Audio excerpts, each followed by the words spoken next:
Donc, nous allons étudier la page Ain Zain correspondant donc au premier jour de Rosh Hashanah 5774.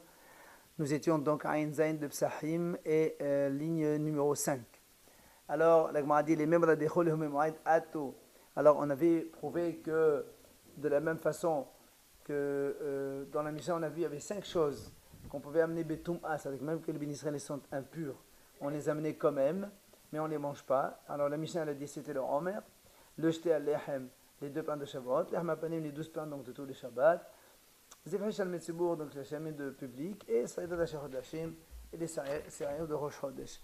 Donc on a prouvé que Rosh Chodesh c'était aussi donc Moed, c'est pour ça que c'était donc comme une fête, et à cause du Pasuk Bemoado, on a dit, donc c'est marqué Bemoado. Alors on a prouvé que chaque fois qu'il y a marqué Bemoado, il faut l'apporter en 100 ans, donc même si c'était Shabbat ou même si c'était Betum'a. C'est ce que la Gemara va nous expliquer maintenant. Les mêmes là, des Choleho Memoed Ato, la Gemara dit pour dire que tout ce qu'on a dit maintenant, ça vient du mot de la preuve de Moed qui est écrit dans le Pasuk. Menahanimele, d'où c'est en cela. Et la Gemara nous amène donc l'enseignement de Tano Rabbanan Hachamim enseigne. C'est marqué dans la Torah, Wadabel Moshe Moed Hashem. Donc Moshe Rabbeinu, dans la paracha de Emor, là-bas il y a marqué Moshe Rabbeinu, il a dit les fêtes d'Hachem. Maintenant, qu'est-ce qu'il va nous apprendre? Il dit les fiches, le lamad de l'Etamid de Fesa. Il dit parce que jusqu'à présent, nous savions que seulement pour le Korban Tamid, c'est-à-dire l'agneau du matin et l'agneau de l'après-midi, ainsi que le Korban Pesach, seulement cela, il y a marqué Bemorado.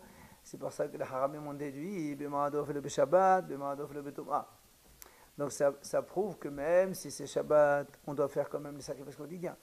Et même si c'est Betum'a, on doit faire encore donc le sacrifice quotidien. Et la même chose pour Pesach. Cela, on l'a prouvé uniquement pour le Tamid et le Pesach. D'où on sait que les autres Korbanot Tzibour aussi, que même si on est tamé et même si c'est Shabbat, on les amène quand même. Il y a marqué donc, le passage il a répété une deuxième fois, donc en parlant de tous les corbans de sacrifice public, les moussafim de Yom Tov, c'est marqué Bemo'adechem.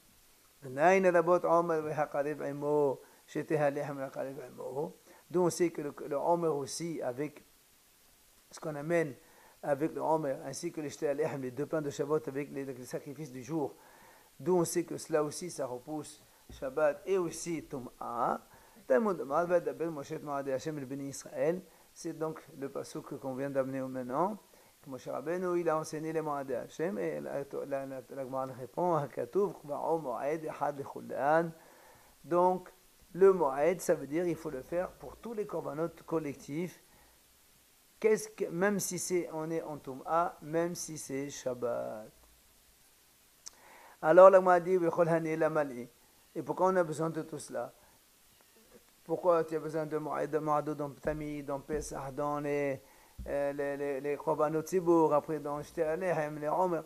Pourquoi on dirait pas une fois et on généralise à tous les cas? On m'a dit non, c'est-à-dire qu'on a besoin de tout ça. Pourquoi?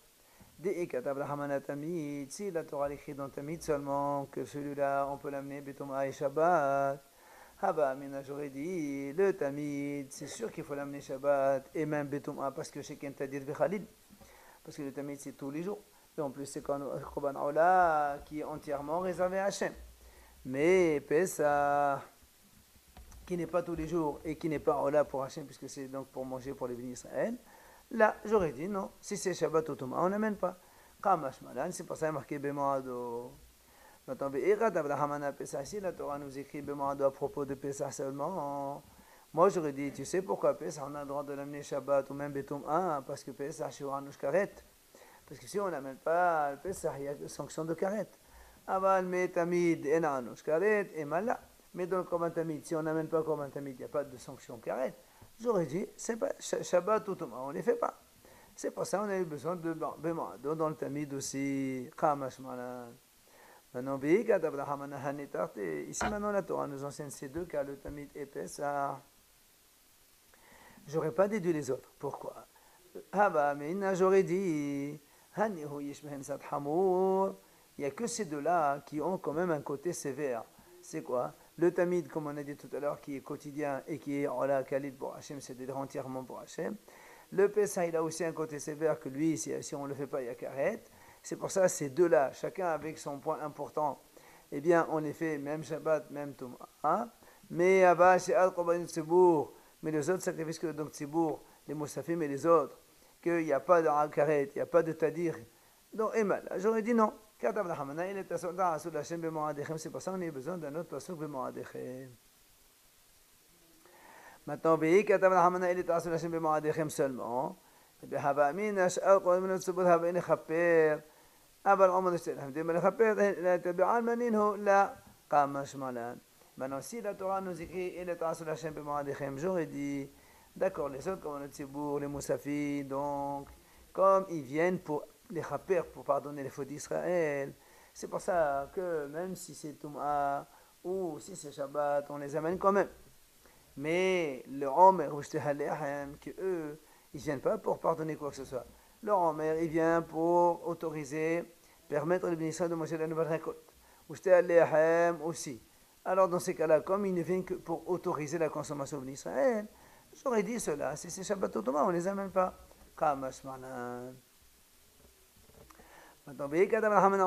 Mais si maintenant la Torah nous écrit à propos de Omer que cela, on peut les amener Betum'a et Shabbat, j'aurais dit, au contraire.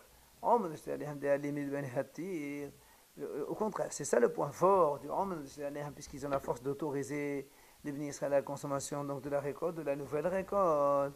C'est pour ça, puisqu'ils permettent aux bénis Israël de manger, alors si c'est Shabbat ou si c'est Betum'a, on doit les amener.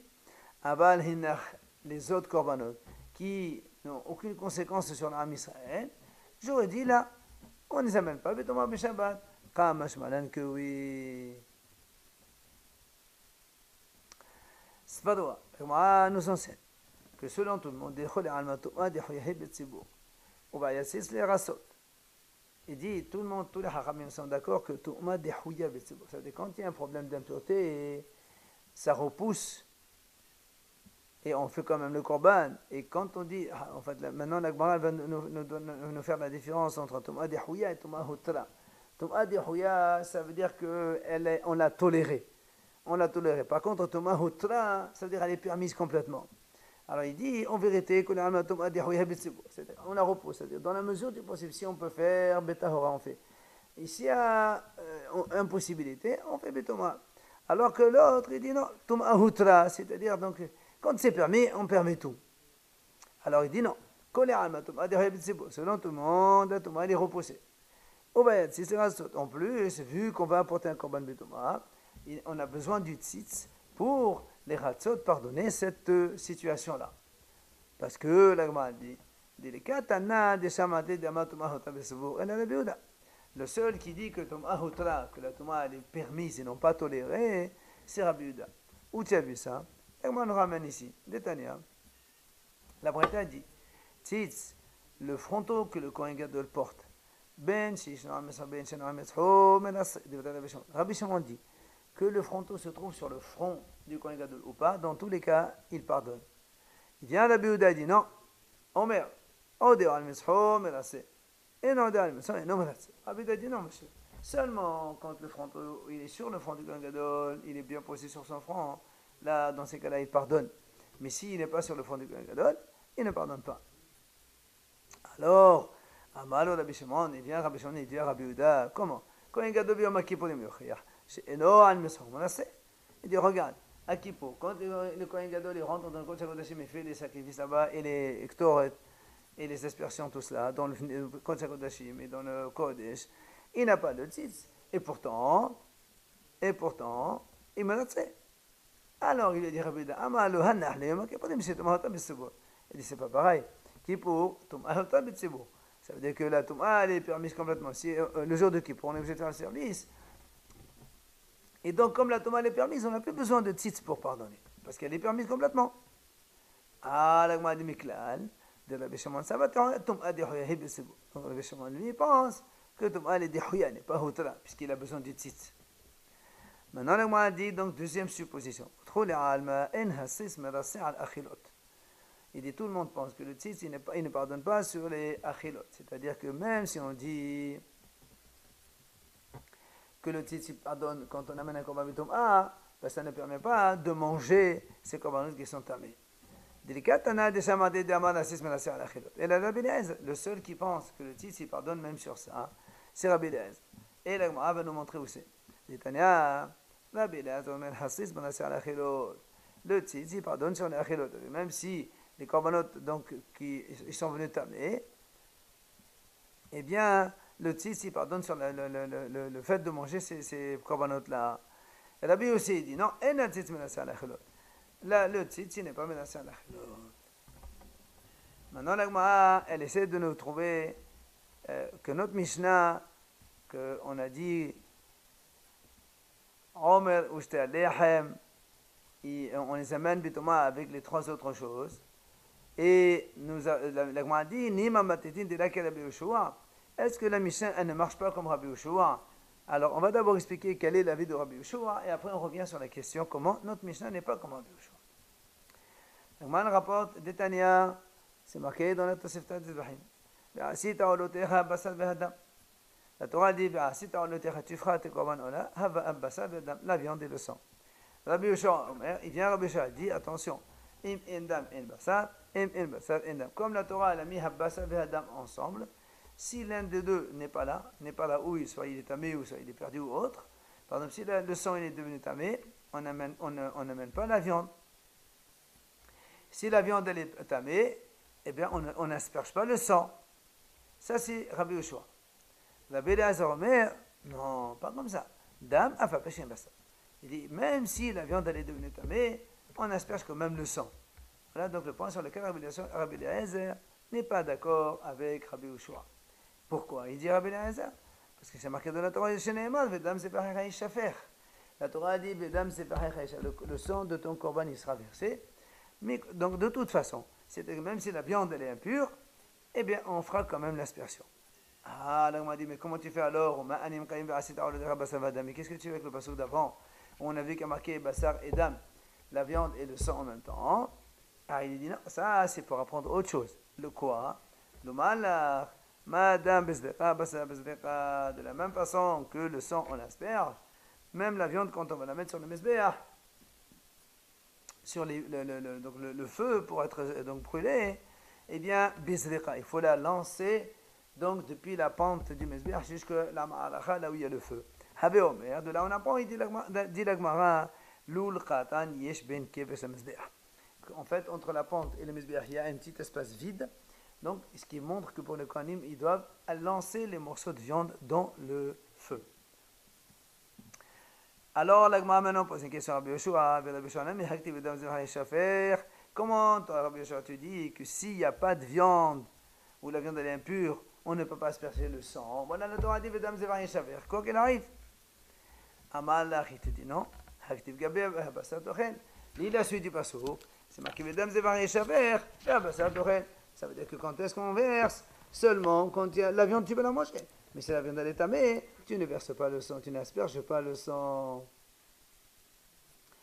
Ah, la Gemara dit maintenant dans ces cas-là, pourquoi selon Rabbi Yoshua on a besoin de deux psukim?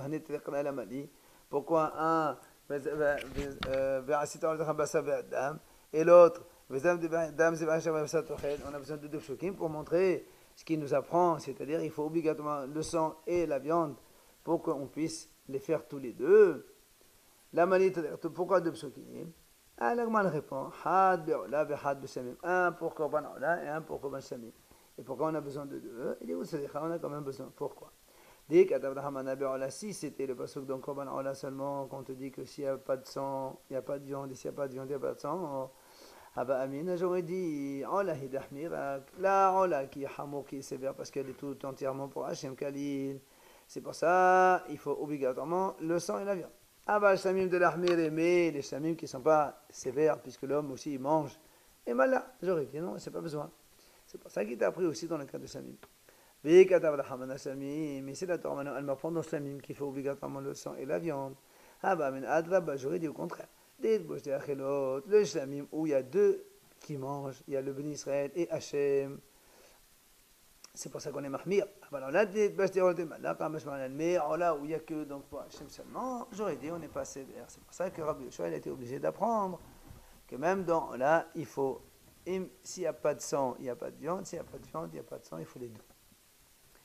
Alors, la Gemara maintenant revient chez Rabbi Eliezer. Rabbi Eliezer a dit que s'il n'y a pas de viande, on asperge quand même le sang, parce qu'on apprend ça, Bedam Zebahir Shafir. Alors, mais qu'est-ce que tu fais avec la suite du pasuk Beharti Basar Tochel? Alors, il te répond Rabbi Eliezer Malchahu, mais Baël ça, on a besoin pour t'apprendre. Chez En Basar Motal Bachilat Zarik Haddam. Qu'en fait, celui-là, il te dit que la viande, quand la Torah dit Bedam Zebahir Shafir Basar Tochel, si tu as aspergé le sang, alors tu manges la viande. Autrement, non. Ah, là, on m'a dit, si c'est comme ça, eh bien, il m'a coulé les hachéoudéata. Dans ces cas-là, tu vas me dire que tout le passage qui vient pour enseigner cela, en fait, on ne peut plus apprendre d'où tu apprends alors que ce que tu as dit tout à l'heure, que quand tu as marqué Dam Zebahecha, ça veut dire que même s'il n'y a pas de viande, on peut faire le sang. Tu dis non. Il y a quand même une différence. Pourquoi? Amal, la rime qui est ici, c'est vraiment comme tu as dit, qu'on ne peut pas apprendre le Dam Afibishin Bassad. De la même façon qu'on donne le premier façon, on a mis la viande avant le sang. On a dit Habassar d'abord et Hadam ensuite. Pourquoi ici on a changé? On a dit on a mis le dam avant Bassar. Si c'est vraiment la même chose, on aurait mis dans le même ordre. Et là, le fait d'avoir changé.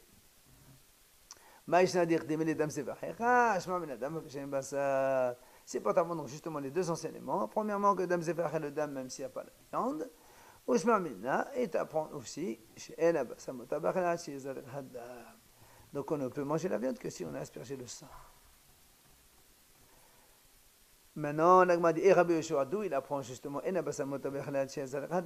il apprend cela.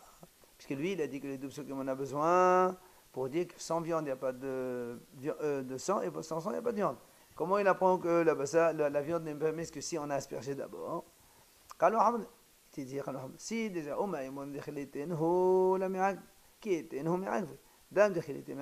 qui était la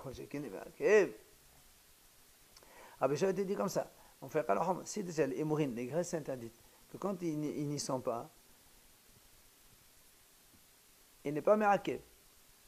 Ça veut dire si les graisses interdites elles devenaient impures ou ils ont disparu, eh bien on peut quand même manger la viande. Alors que s'ils sont là, tant que tu ne les as pas amenés, c'est mirakel. Alors le sang que lui, si le sang est devenu impur, il est perdu, c'est mirakel. A fortiori, quand il est là, tant qu'on n'a pas aspergé, il est mirakel. Donc, c'est ce qu'il dit Rabbi Yoshua, on n'a pas besoin d'un pasuk pour ça. Ah, dans ces cas-là, on va voir la béléation. Il dit, alors dans ces cas-là, toi aussi, tu as dit que si pour t'apprendre que le temps que tu n'as pas aspergé, tu ne peux pas manger la viande, mais ça, on apprend dans Kalvahom, on n'a pas besoin d'un pasuk. Alors il te dit, Rabbi Eliezer, c'est pas grave. Même si tu peux l'apprendre, la Torah, elle a voulu quand même l'écrire. Et Rabbi Yoshua, alors, Rabbi Yoshua te dit, non, monsieur, même si tu dis que, on dit de façon générale, des fois, que même un Kalahom, la Torah veut écrire, ça c'est quand il n'y a rien à faire à la dracha. Mais ici, on a une dracha, il n'y a pas de raison que la Torah, elle écrive sans rien. Alors là, quand il y a une dracha, on fait une dracha, c'est pas ce qui est en plus. Alors maintenant, après donc, toute cette introduction, on va donc rapporter la première question qu'on a posée au début. Alors, est-ce qu'on va dire que notre Mishnah maintenant n'est pas comme Rabbi Yoshua? Comment? Parce qu'on vient de voir que c'est Rabbi Yoshua a dit il faut premièrement le sang et la viande qui soient présents. Et que le tzitz ne pardonne pas sur donc, le fait de manger. Alors, comment? C'est ça la question. Comment notre Mishnah, nous, on a dit le Talmid, dans la Mishnah, on a dit les 5 choses qu'on amène Betum'a, et ils ne sont pas mangés Betum'a. Tout cela, on les amène Betum'a. Mais la Gemara a dit comment on peut les amener Betum'a? Puisque s'ils sont tamés, on ne peut pas asperger le sang. Et alors comment nous on a dit on les amène et on ne les mange pas?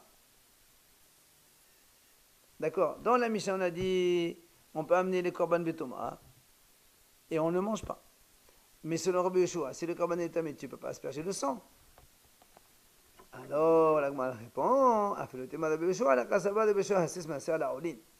j'ai dit non, je peux te dire que la Mishnah marche comme Rabbi Yoshua. Et Rabbi Yoshua te dit, quand est-ce qu'on a dit le tzitz menatser à la olin, c'est-à-dire tout ce qui va être sacrifié sur le Mizbeach, le tzitz il pardonne quand même. Alors on m'a dit très bien. Dans ces cas-là, dans la Mishnah, Hatinah Zvahim, des Karolines, je veux bien. Les Abhisham Misbour, Dashim, tout ça, ils montent sur le Mizbeach. Mais le Omar Istaleh, des Karolines, ils ne font pas sur le Mizbeach, mais qu'est-ce que tu vas dire là-dessus?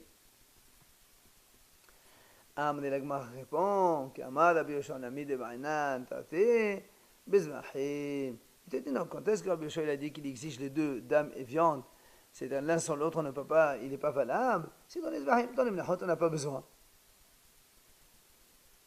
C'est là où la Gemara dit comment comment tu dis dans les Mahot, c'est-à-dire dans les semoules de farine, il n'a pas dit ce principe que l'un sans l'autre, c'est pas bon. Voilà, il a dit. Net me oshéareha, abdo shéareha, si les restes de minha, ils sont devenus impurs, ils ont été perdus. Si on va que Metatabele Aez, kshera, puisque Rabbi Aez dit, dame, même s'il n'y a pas la viande. Que Metatabele Shoa, psoula, mais Rabbi Yoshua dit que c'est pas soul. Alors tu vois bien que Rabbi Yoshua dit pas soul même dans la semoule, donc l'un sur l'autre ça marche pas. Donc tu vois bien que la Mishnah n'est pas comme lui. Elle m'a dit non, Kemedat, tu le Kemedat. C'est comme et c'est pas comme. Comment? Il dit Kemedat Rabbi Yoshua de Banatate. En vérité, la Mishnah est comme Rabbi Yoshua, comme quoi il exige les deux, dame et vassa, ou bien Komes et le Shiarim. Mais le Kemedat de Rabbi Yoshua, Rabbi Yoshua bezbehem amad b'nachot la'amad, v'ilhaytan nasabad b'nachot. Et donc, on n'a pas comme Rabbi Yoshua dans le deuxième cas, c'est-à-dire que Rabbi Yoshua lui dit que ça c'est valable uniquement dans Zvahim et pas dans Menachot, alors que cet anna-là, lui, il pense que même Nahot aussi, on dit le principe, l'un sur l'autre ne marche pas. Alors, on m'a dit, et qu'ici c'est un qui marche, qui dit que je pense comme Rabbi Yoshua et je suis encore plus marmire que lui. Donc, on m'a posé une autre question. Voilà, pourtant on a vu, Tania, la Bretagne a dit, Amad Rabbi Yoshua, Royani, Rabbi Yoshua a dit comme ça. Moi, je pense qu'il paraissent valables les paroles de Rabbi Eliezer dans Menachot et Zvahim. Et les paroles de Rabbi Yoshua dans Zvahim et Menachot. Alors, il explique, ça veut dire ça. Comment il dit, et Rabbi Eliezer a raison dans Menachot et Zvahim, et Rabbi Yoshua a raison dans Menachot et Zvahim. Il inverse Rabbi Eliezer dans Menachot et Zvahim, et Rabbi Yoshua dans Zvahim et Menachot. C'est quoi ça? Il dit, Rabbi Eliezer a raison de Zvahim comme quoi?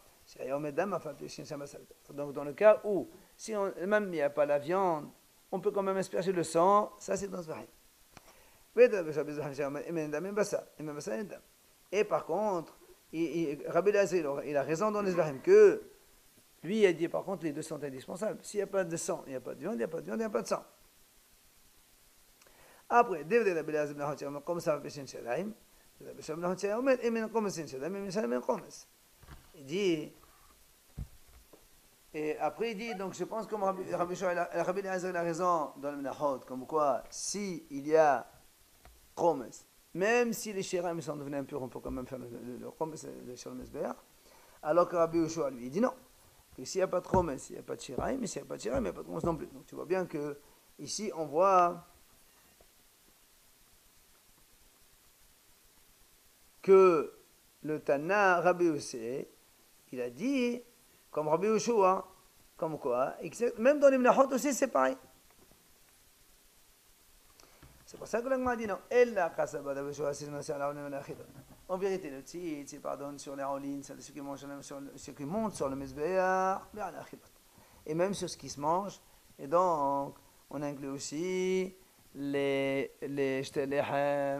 enfin, tout ce qui est Menachot. Alors, l'Agma dit, et alors pourquoi tu dis que si on pense comme Rabbi Yoshua, c'est psoula? Pourquoi la Mishnah a dit que si les restes de la minha, elle est devenue impure, Rabbi Yoshua il pense que c'est pas psoula. Pourquoi on dit que c'est psoula? Alors on a dit non, là-bas, en vérité, on parle de avod vesarouf.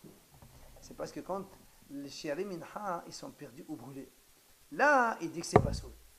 Mais quand c'est nitma, là, il n'y a pas de pasoul. C'est ça où l'agma dit comment? Ella nitma leman. Ella nitma. Alors, donc, d'après toi, quand nitma, Parce que toi, tu as dit que Rabbi Yeshua qui a dit Psoula, il parle de Abu de Sarouf. Mais alors, Nitma, c'est selon qui? C'est selon Rabbi Eliezer. Alors, dans ces cas-là, Pshita. Hasta يسمى Abu de Sarouf, Marchi, Rabbi Eliezer Nitma, Etem Baya. Si tu dis que Rabbi Yeshua, quand il a dit Psoula, il parle de Abu de Sarouf, c'est pour les éperdus. Ça veut dire que Nitma, c'est pour Rabbi Eliezer. Alors lui, il te dit ici, déjà Rabbi Eliezer dans Abu de Sarouf, que donc la Minha n'est pas là, Rabbi Eliezer dit c'est caché quand même. Et on peut faire le Chomes. Alors, a fortiori, Nitma, que ça c'est Pshita, tu n'as pas besoin de me le dire. Et là, Pshita le Rabbi Yeshua, Ratan Psoula. Donc on est obligé de dire qu'on parle de Rabbi Yeshua. Nitma, c'est Rabbi Yeshua. Et il a dit quand même Psoula. Donc, la question, elle reste. Encore une autre question. Taner Rabbi Yeshua, Rabbi Yeshua a dit comme ça. Kol Zbahim Shabbat Torah, tous les sacrifices de la Torah. Zbahim Ben Shinatma Basar Bihel Qayam. Ou Ben Shinatma Basar Qayam, Zodek Adam. Donc que ce soit la graisse qui est devenue impure, mais la viande elle existe, ou la viande qui est plus impure et la graisse existe. Dans les deux cas, on peut asperger le sang quand même. Par contre,